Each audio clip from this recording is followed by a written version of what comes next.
Every movement he made carried poetry and defiance, the kind that could silence a stadium and stop a quarterback mid-drop.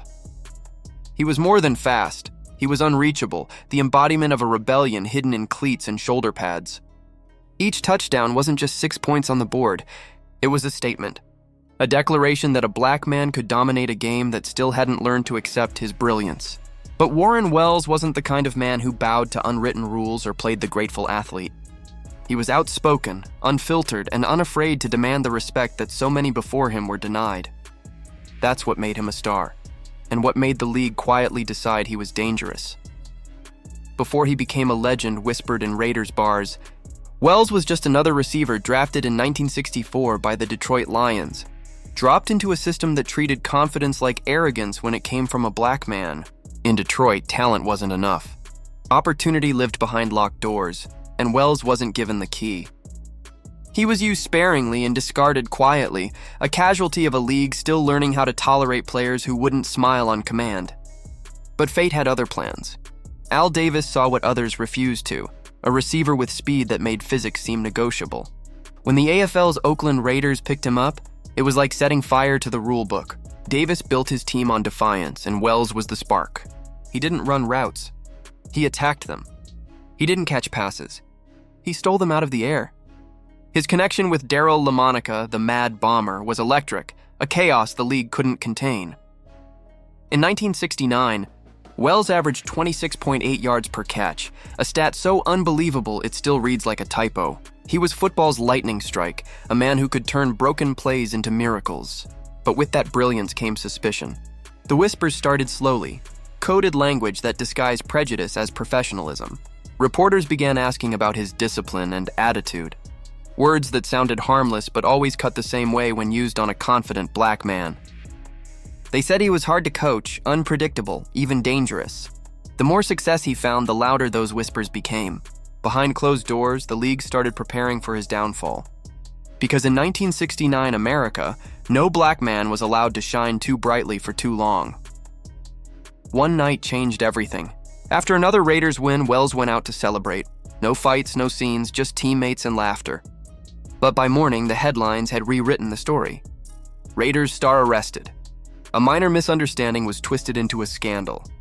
The same media that once begged for interviews now printed him as a villain.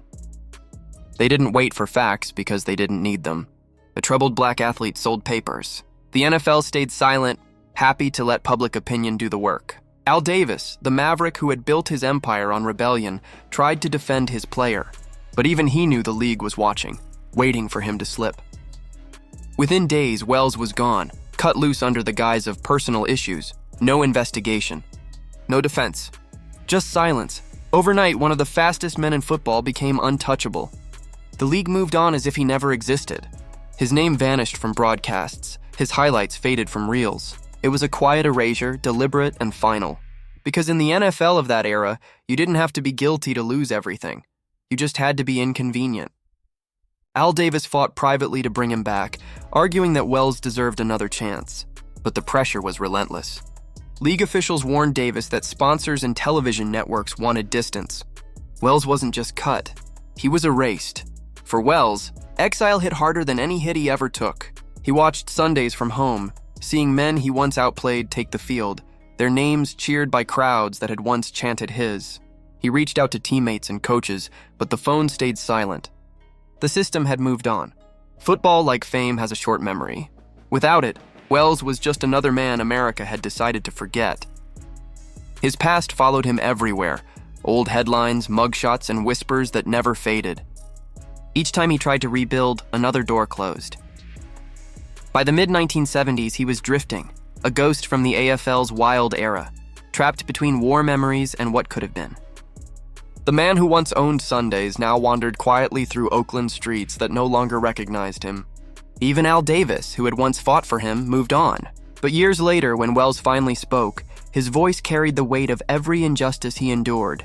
"I gave them my best," he said, "but they only loved me when I ran fast."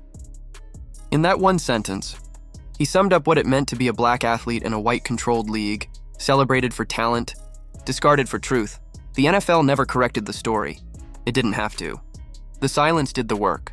Warren Wells's legacy was rewritten into a cautionary tale, a footnote in football's sanitized history. The man who once redefined the deep threat became a what-if. But beneath that label lies a deeper truth. Warren Wells wasn't undone by scandal. He was undone by a system that feared men like him, men who ran too free, spoke too loud, and refused to be grateful for scraps. When Colin Kaepernick took a knee decades later, or when Marshawn Lynch refused to perform for the press, you could almost hear Wells's ghost in the background. Different names, same silence. Somewhere buried in grainy AFL footage, there's still a glimpse of him, number 81 streaking down the sideline, cleats slicing through California dirt, chasing a ball only he could catch. In that frozen frame, he's everything the league couldn't control, fearless, unapologetic, free. For a moment, he outran it all, the rules, the racism, the silence. And maybe that's why they had to erase him. Because Warren Wells wasn't just a receiver. He was a reminder that freedom in America's game always comes with a cost. If this story moved you, if you remember when football had fire in its soul and rebellion in its veins, make sure to like this video and subscribe to the channel. Tell us in the comments, do you think the league ever truly forgave men like Warren Wells, or were they simply written out of history?